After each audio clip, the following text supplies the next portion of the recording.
They see my disability, I see my ability. They call me disabled, I call myself differently abled. There are some incidents that happen in your life. Those incidents break you, deform you, but they mold you into the best version of you.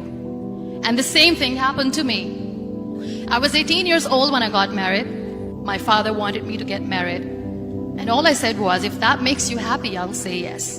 And of course, it was never a happy marriage. Just about after 2 years of getting married, I met a car accident. Somehow my husband fell asleep and the car fell in the ditch. He managed to jump out, saved himself. I'm happy for him. But I stayed inside the car and I sustained a lot of injuries. The list is a bit long, don't get scared. The wrist was fractured. Shoulder bone and collarbone were fractured. My whole rib cage got fractured. And because of the rib cage injury, lungs and liver were badly injured. I couldn't breathe. I lost urinary bowel control. That's why I have to wear the bag wherever I go. 3 vertebrae of my backbone were completely crushed. And I got paralyzed for the rest of my life. I finally ended up in a hospital where I stayed for 2.5 months. I underwent multiple surgeries. One day, doctor came to me and he said, well, I heard that you wanted to be an artist, but you ended up being a housewife. I have a bad news for you. You won't be able to paint again because your wrist and your arm are so deformed, you won't be able to hold a pen again. Next day, doctor came to me and said, your spine injury is so bad, you won't be able to walk again. Because of your spine injury and the fixation that you have in your back, you won't be able to give birth to a child again. That day, I was devastated. I asked my mother, why me?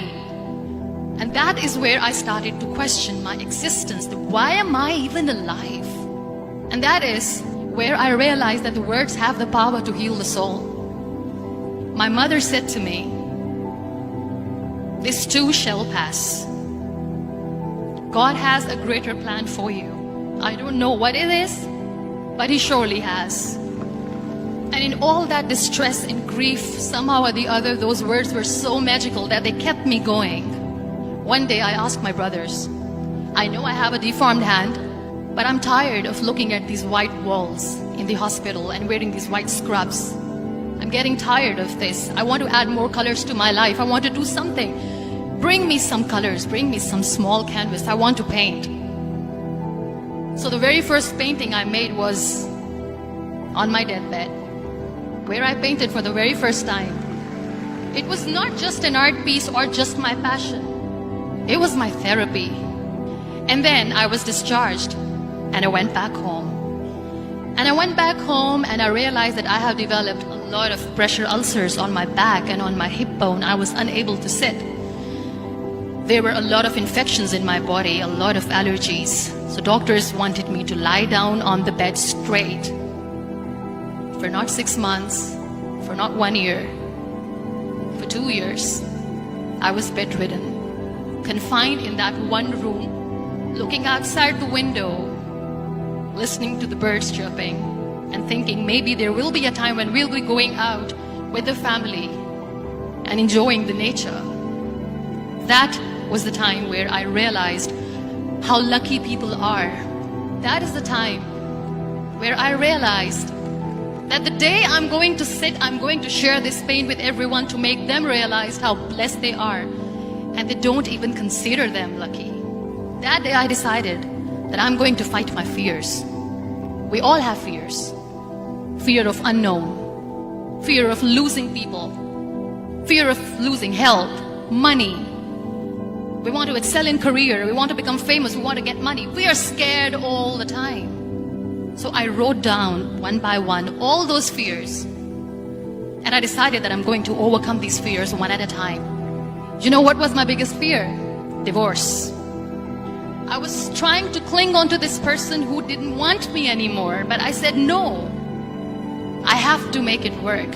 But the day I decided that this is nothing but my fear, I liberated myself by setting him free.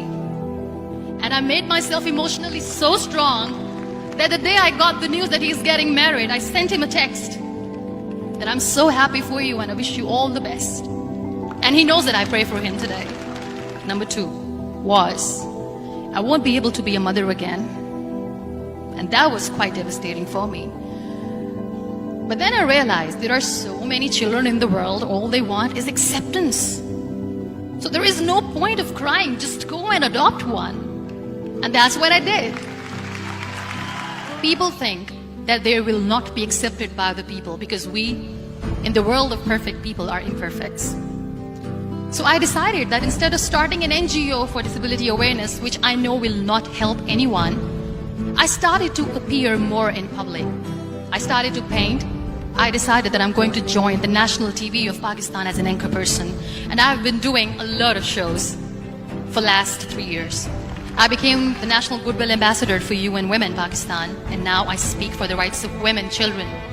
We talk about inclusion, diversity, gender equality, which is a must. Every time I go in public, I always smile. It's always a big toothy smile on my face, and people ask me, don't you get tired of smiling all the time? What's the secret?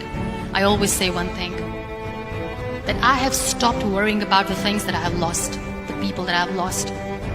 Things and people who were meant to be with me are with me. And sometimes, somebody's absence makes you a better person. Cherish their absence. It's always a blessing in disguise. Live your life fully. Accept yourself the way you are. Be kind to yourself. Be kind to yourself. I'll repeat, be kind to yourself, and only then you can be kind to others. Love yourself and spread that love. Life will be hard. There will be turmoils, there will be trials, but that will only make you stronger. So when you accept yourself the way you are, the world recognizes you. It all starts from within.